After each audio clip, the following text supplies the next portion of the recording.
नमस्कार, जय श्री कृष्ण। आज बात करेंगे 3 लोगों के बारे में जो इतिहास में उनका नाम आता है। कहते हैं कि महाराजा दशरथ जी जो प्रभु श्री राम जी के पिताजी थे, और महाभारत में एक थे भीष्म पितामह और भगवान श्री कृष्ण। तो देखा जाए कि जो दशरथ जी थे उनका कहना ये था कि प्राण जाए पर वचन न जाए। तो कहते हैं कि प्राण जाए पर वचन न जाए, कि हमने जो कह दिया वो पूरा होना चाहिए, भले हमारा प्राण चला जाए। तो ऐसी मनोस्थिति रखने की वजह से उनको जो है एक ऐसी घड़ी आई कि जहाँ अपने वचन के कारण उनको प्राण गंवाने पड़े। बेटे के वियोग में मौत हो गई। और वहीं पे देखा जाए तो भीष्म पितामह जो महाभारत के अंदर उनका नाम आता है, तो कहते हैं कि उन्होंने एक प्रतिज्ञा कर लिया था। कहते हैं भीष्म प्रतिज्ञा कि मैं उसी का साथ दूंगा जो इस नगर का राजा होगा।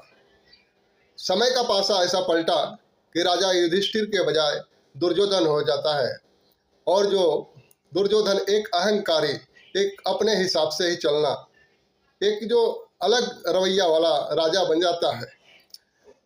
एक न चाहते हुए भी भीष्म पितामह जी को प्रतिज्ञा के कारण न चाहते हुए भी अधर्मों का साथ देना पड़ा, धर्म के विरुद्ध उनको लड़ना पड़ा। तो कहते हैं ये भीष्म प्रतिज्ञा।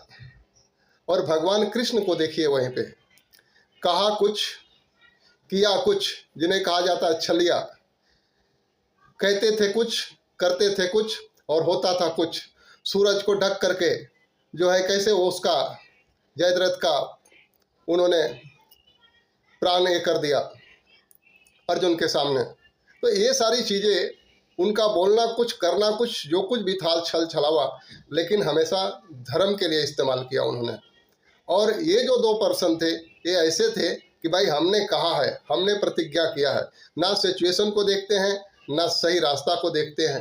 तो आओ, कहने का मतलब है कि शब्द हो कि अकल हो कि कोई भी चीज़ हो, समय के अनुसार सिचुएशन के हिसाब से बदलना आना चाहिए, ना कि अडिग हो जाए।